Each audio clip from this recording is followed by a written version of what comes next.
नमस्कार, मैं ओम प्रकाश शर्मा। आप देख रहे हैं राज 24 न्यूज। आज हम हैं सुल्तानपुर जिले के अलीगंज बाजार में। यहाँ पर जो बिहार में चुनाव हुआ उसके बारे में डिबेट करने के लिए आए हुए हैं कुछ राजनीतिक दल हैं, जिसमें कांग्रेस, भाजपा, MIM, समाजवादी पार्टी के प्रवक्ता हैं, वरिष्ठ नेता हैं। उनसे जानना चाहेंगे कि क्या है चुनाव परिणाम बिहार में। अभी तो एग्जिट पोल आया हुआ है, 14 तारीख को उसका निर्णय आएगा। 6 तारीख को पहले चरण में चुनाव हुआ था 131 सीटों का, और मतदान प्रतिशत अब की इतना भयंकर था, लोगों को यह अंदेशा है कि हो सकता है कि परिणाम कुछ अचंभित करने वाले परिणाम आए। और इस समय दूसरे चरण का भी 11 तारीख को चुनाव हुआ, जो 70% के ऊपर मतदान हुआ। और मतदान में क्या ऐसी स्थिति है बनेगी जो कि विश्लेषक बता रहे हैं कि परिवर्तन होगा, जबकि एग्जिट पोल द्वारा बताया जा रहा है कि पुनः NDA की सरकार बनेगी, नीतीश मुख्यमंत्री बनेंगे। और ऐसे में तेजस्वी यादव का भी मतलब कि बयान है कि हम सरकार बनाएंगे, महागठबंधन में सरकार बनेगी। ऐसे में हम लोग आप लोगों का परिचय कराना चाहते हैं। कुछ हमारे मेहमान हैं, आइए इनसे बताते हैं कि भैया ये हमारे बंटी जी हैं। भैया अपना परिचय। बंटी, अंकित पांडे बंटी जी हैं। और भैया अपना नाम परिचय बता दीजिए। हाँ भैया, आप अपना परिचय बता दीजिए। प्रधान पूर्व सरियापुर विषय आप कुमार शर्मा। हाँ, किस पार्टी से आप हैं? नेता कांग्रेस से। भैया आप अपना परिचय बताइए। मनोज तिवारी, किस पद पे हैं? पद सही था। महासचिव सुल्तानपुर 188 विधानसभा, कांग्रेस से हैं। आगे आपको मिलाते हैं कि हमारे MIM के नेता हैं। परिचय। मोहम्मद निसार, सदस्य जिला panchayat, ward number 23, MIM Sultanpur. भैया अपना परिचय बता दीजिए। जी मैं Dilkar Sultanpuri, MIM state secretary. भैया अपना रूबरू कराई परिचय। यादव नाम है, समाजवादी पार्टी का एक कार्यकर्ता हूँ और ग्राम सभा डोमरपुर। ये हमारे जो राजनीतिक दल हैं, इनसे मैं जानना चाहता हूं कि जो चुनाव परिणाम हुए हैं, सबसे पहले मैं जो सत्ता पक्ष के यहाँ पर हैं, भाजपा के हैं, तो उनसे पहले ही क्वेश्चन करना चाहता हूं कि क्या होगा परिणाम बिहार का।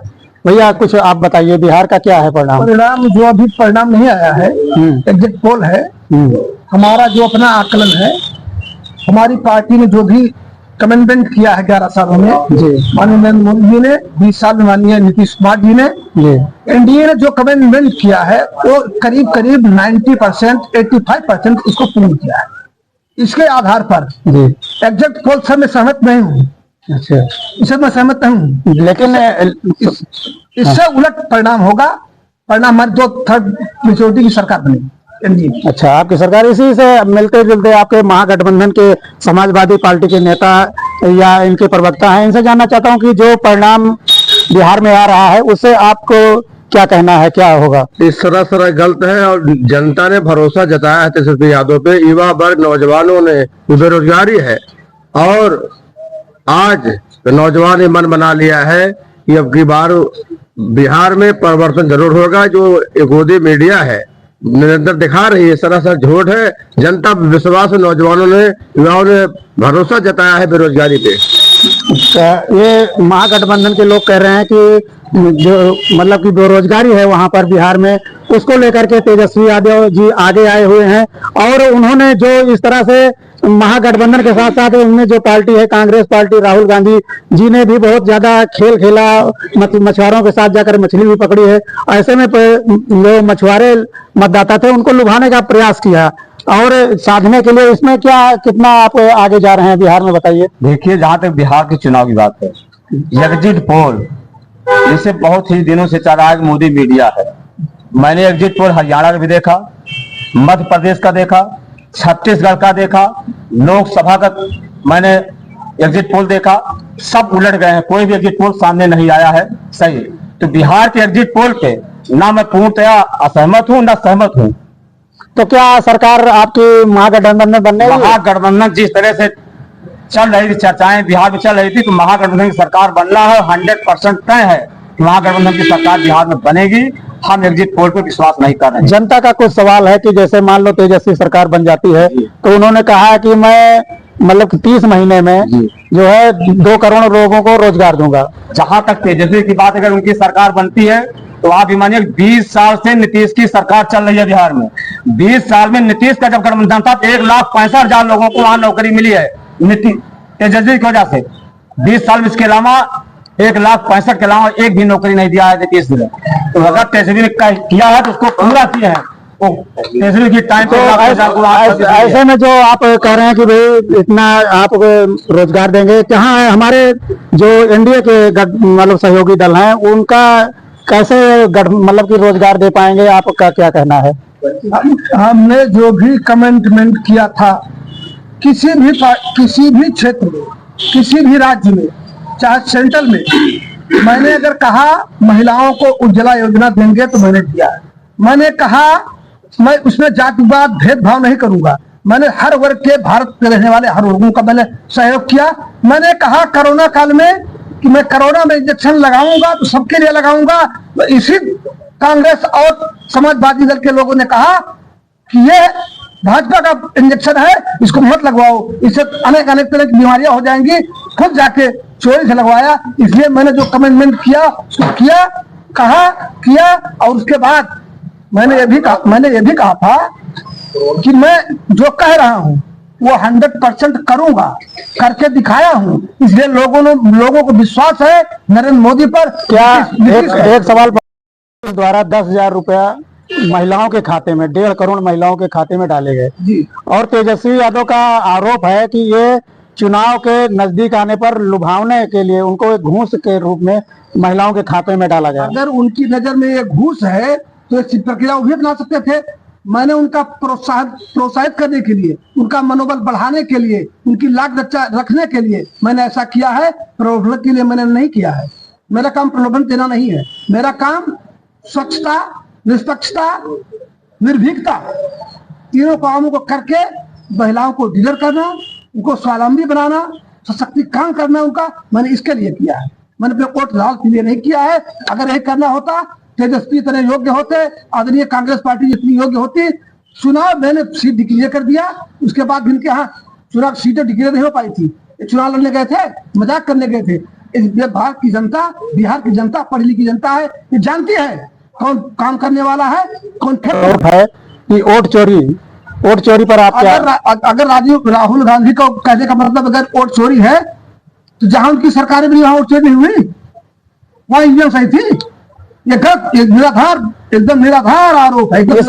इस बार बिहार में मतदान रिकॉर्ड तोड़ हुए हैं। जी हाँ। जो परसेंटेज के ऊपर कहा जाता है कि परसेंटेज से ऊपर बढ़े, तो क्या ये बदलाव के निशान दिखाई पड़ रहे हैं? देखिए परिणाम दो तरह के होते हैं। एक, अगर जनता बहुत उत्साह में मतदान करती है तो सत्ता पक्ष के लिए भी करती है, विपक्ष के लिए भी करती है। लेकिन जहां माताओं बहनों को ज्यादा परसेंटेज में मतदान हुआ है, ये दर्शाता है कि एनडीए की पूरा सरकार वापस आ रही है। बिल्कुल। चलिए, और अभी हमारे मेहमान हैं एमआईएम के प्रदेश सचिव जी हैं, इनसे जानना चाहेंगे भाई आप बिहार में किस स्तर पर चुनाव लड़ रहे थे? देखिए, बिहार का जो इलेक्शन था यकीनन बहुत ही उम्मीद भरा इलेक्शन था और सबको उम्मीदें थी। तो हम भी चाहते थे कि महागठबंधन के साथ मिल करके जो फिरका परस्त ताकतें हैं, जो देश में भाईचारा तोड़ना चाहती हैं, जो नफरत की राजनीति करती हैं, उनको परास्त किया जाए। लेकिन अफसोस ये है कि जो हमारी हमदर्दी का दम भरते हैं, जब हमको हिस्सेदारी की बात आती है, हमको सरकार बनाने की बात आती है, उनको साथ में ले करके, तो ये लोग हमको नेगलेक्ट कर देते हैं, इग्नोर कर देते हैं। और हम अपनी हिस्सेदारी के लिए बिहार में इलेक्शन लड़े। हमारे राष्ट्रीय अध्यक्ष ने 32 सीटों का ऐलान किया और हमने एक जीडी गठबंधन भी बनाया, जिसमें चंद्रशेखर आजाद साहब और स्वामी प्रसाद मौर्य को लेकर के लड़े। 32 सीटों का ऐलान किया गया, फिर भी हम 24 सीट ही लड़े वहां पे, और हमारी सहयोगी पार्टियां भी लड़ी। टोटल लगभग 55 सीटों पर हम वहां पे लड़े हैं। तो हमारी जो लड़ाई है वो हिस्सेदारी की है। तो हमारे राजनीति में हम भी हिस्सेदारी चाहते हैं। हर समाज अपना प्रतिनिधित्व चाहता है, तो मुस्लिम समाज भी चाहता है कि हमारा एक आजाद लीडर हो, हमारी एक आजाद आवाज हो, जो हमारी आवाज असेंबली में उठ सके, पार्लियामेंट में उठ सके। दूसरे के भरोसे कब तक हम अपनी लड़ाई लड़ेंगे? मुल्क को आजाद हुए आज 80 साल होने वाले हैं और हम सियासी महरूम रहे हैं। हमारा कोई सियासी लीडर नहीं रहा है। जिनको हमने अपना सियासी लीडर माना, जिनको अपने नेता माना, उन लोगों ने हमारे साथ बहुत धोखे किए, कोई हमारे साथ भलाई नहीं किया है।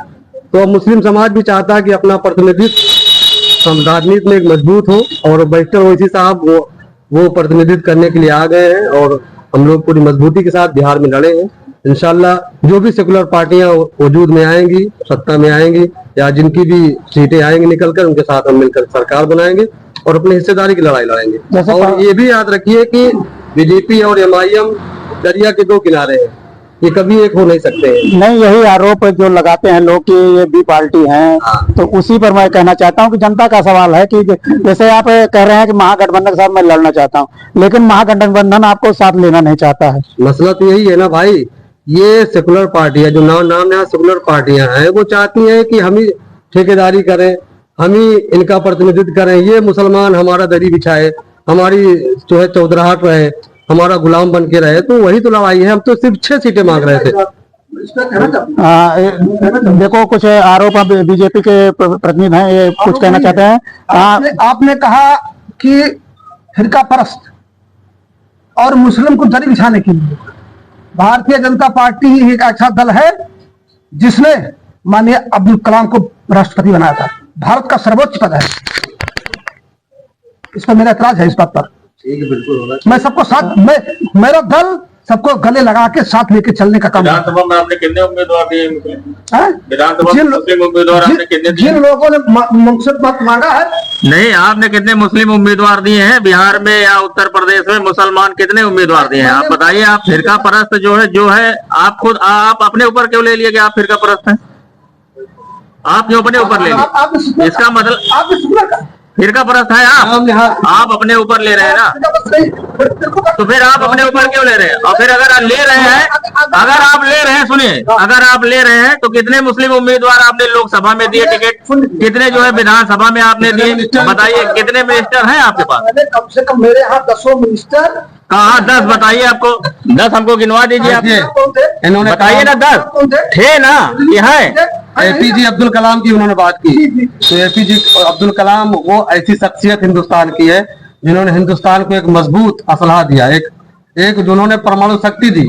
उसने देश को क्या नहीं दिया? आपने उनको लॉलीपॉप थोड़ी दिया कि आपको कोई सुनिए, अगर आप कह रहे हैं कि हमने उनको, आपने क्या दिया? आपने कुछ नहीं दिया। कलाम ने जो चीज हिंदुस्तान को दे दी है, सदियां याद करेंगी, आने वाली नस्लें उस मजबूती को समझेंगे, उस पर गर्व करेंगी। कलाम एक मुसलमान नहीं, एक भारतीय थे। उनके दिल में जो भारत बसता था।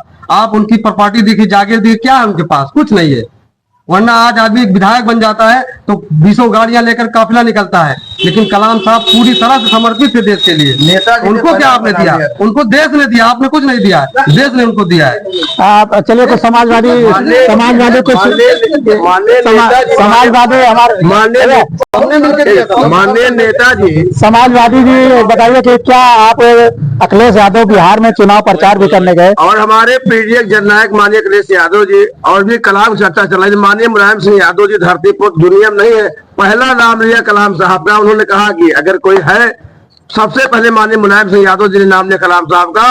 और पीडीए जिस तरह हमारे पीडीएफ जननायक और हम सबके महबूब नेता, शानदार नेता, पिछड़ों के दलितों के अल्पसंख्यकों के नेता, और जो हुंकार भरी है, उनका इतना बड़ा वहां पे जनादेश भरा हुआ है कि बिहार में लगातार उन्होंने रैलियां किया और महागठबंधन की सरकार बनने जा रही है। जनता ने मन बना लिया, नौजवान बहन बेटियां सबके मन में। देखिए यहाँ पर आए 20 साल से अपराध चरम सीमा पे है, घटनाएं हो रही है, सरकार उसे नाकाम है। अभी देखिए जिस तरह दुराज चंद्र यादव की हत्या हुई, आप इसके सर्वोच्च गवाह है, सरकार बैठे हुई है, आपकी सारी व्यवस्था है, आप जानते हुए भी अपराध चरम सीमा। बिहार पे जनता परिवर्तन चाहती है और जिस तरह जनता ने वोट दिया है, युवा वर्ग ने 70-72% पोल हुआ है। मैं नौजवान साथियों को बधाई देना चाहता हूँ। एक पब्लिक का सवाल है कि लोगों का मानना है कि अगर मतलब कि महागठबंधन जीतती है तो फिर वही जो जंगल राज था वापस आ जाएगा। ये बिल्कुल नहीं है। महागठबंधन जब जीतेगा जो वादे किए हैं, नौकरी देने काम करेंगे, नौजवानों को रोजगार देने काम करेंगे, वहां पर बड़े बड़े उद्योग लगवाने काम करेंगे,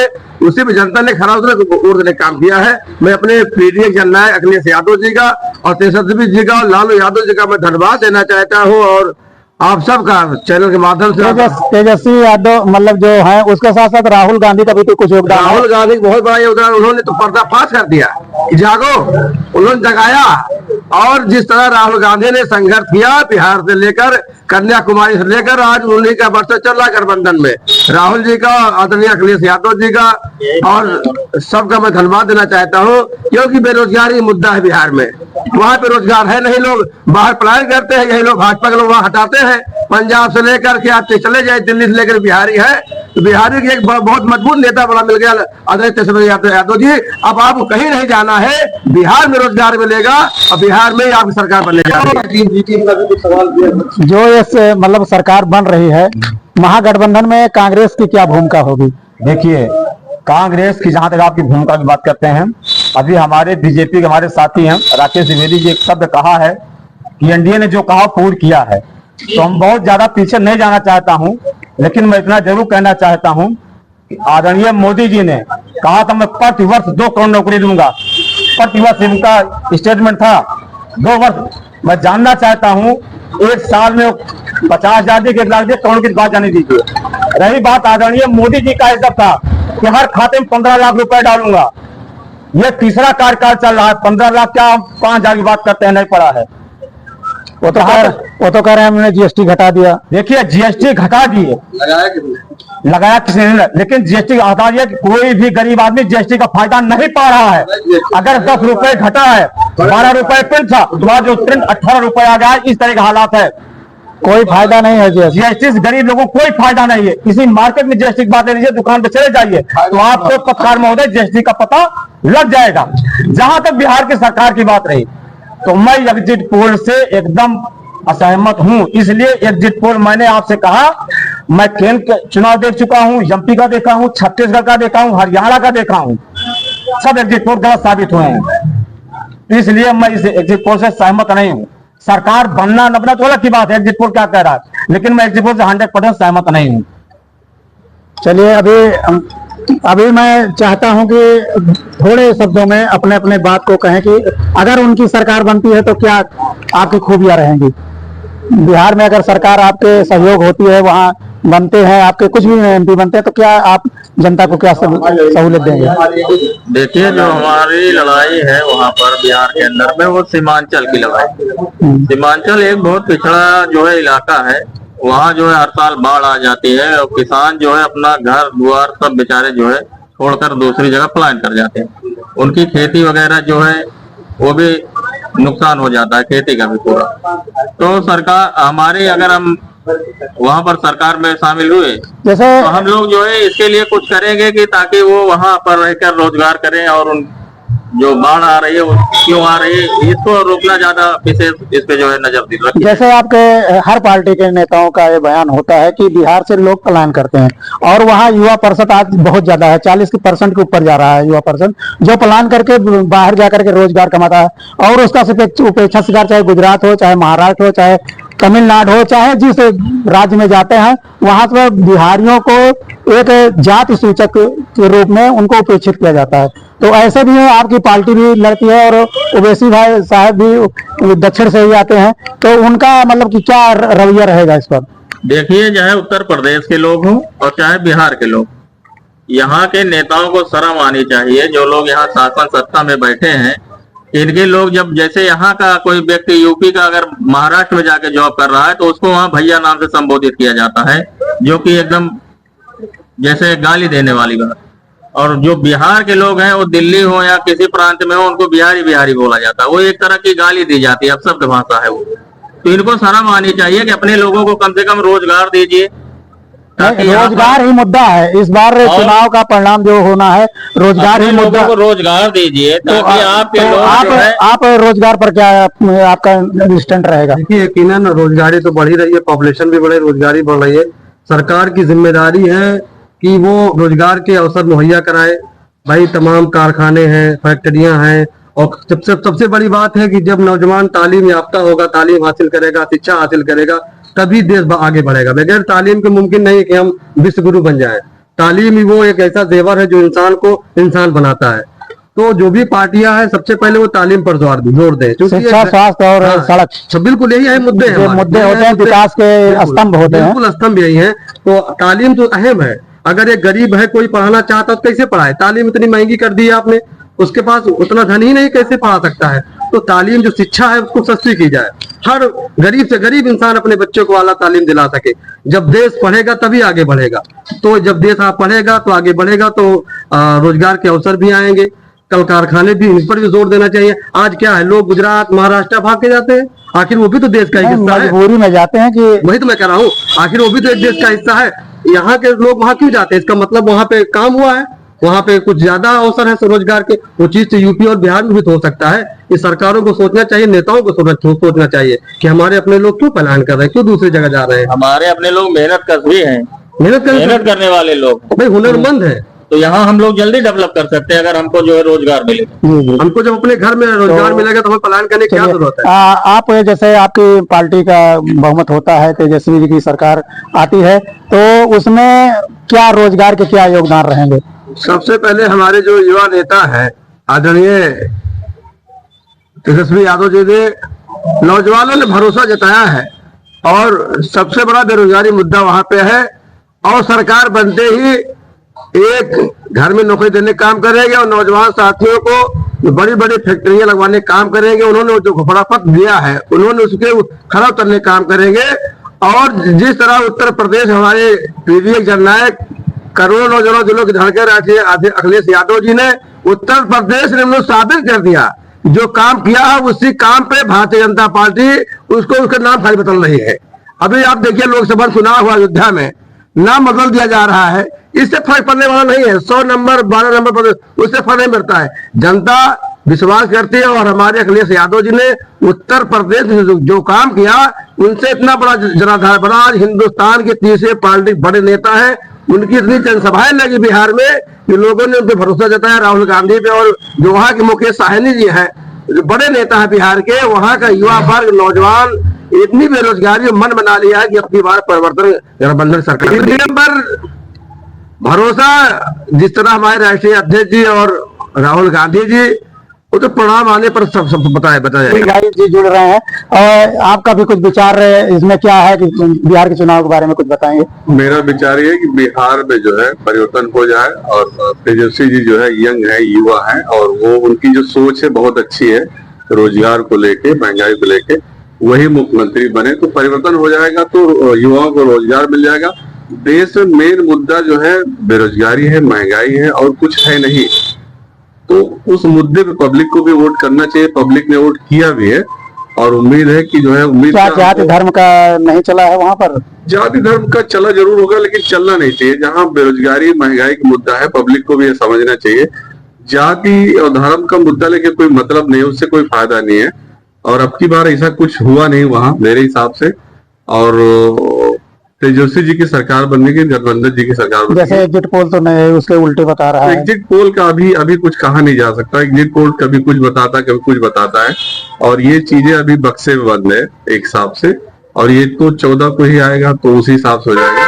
बाकी परिवर्तन तो हुआ बिहार में, ऐसा नहीं। अब वो बेईमानी हो जाए कुछ इधर उधर जैसे होता है। बेईमानी कैसे होगी, कुछ है उसके बारे में? क्या बेईमानी करने का तरीका? बेईमानी क्या, जिसकी सत्ता है तो उसमें जो है सारी चीजें संभव है।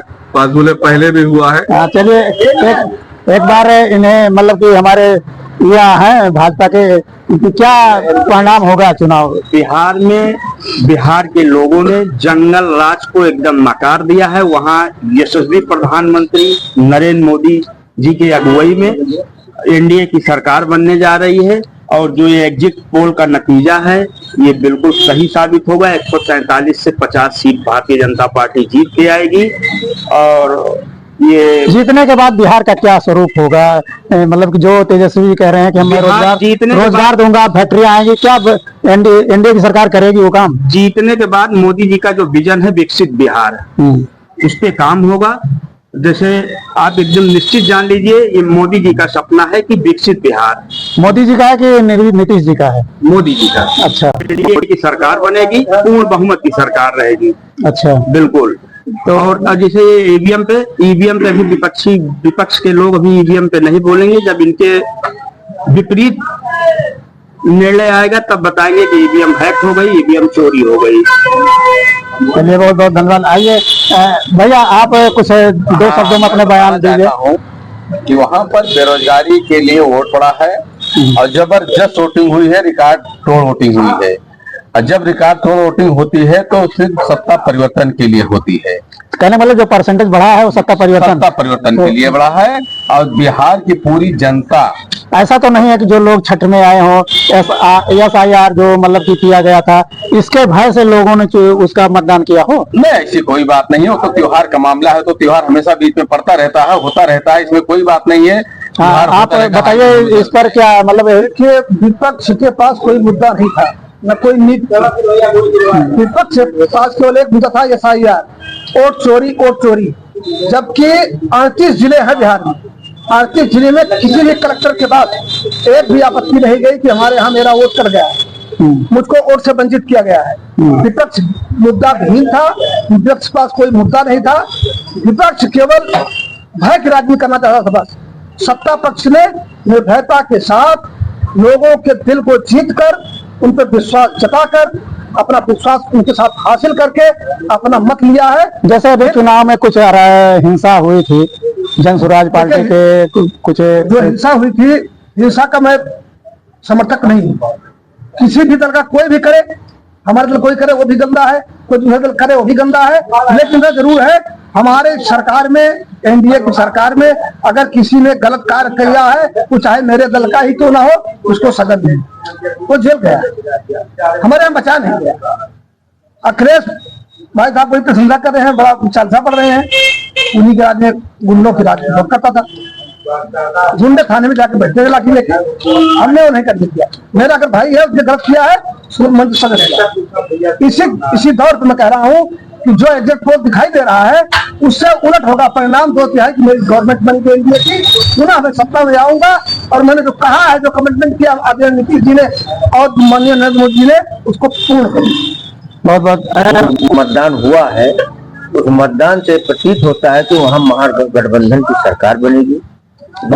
कांग्रेस की क्या भूमिका रहेगी? माननीय राहुल गांधी जी इतनी मेहनत की है ना, उसका परिणाम ऐतिहासिक परिणाम। तो नदी में कूद गए और हर तरह के काम किए, वो जहाँ चल रहे हैं बहुत अच्छी नदी में कूदने का क्या अभिप्राय था, क्या काम था उसमें? अरे उसमें कोई काम उनको सूझा होगा तभी। आप मछली मारने गए थे क्या? मछली नहीं मार रहे हैं, मछली दिखाएंगे वो 14 तारीख को। मछली मांग रहे हैं, मछली मार रहे हैं कि या जनसेवा कर रहे हैं।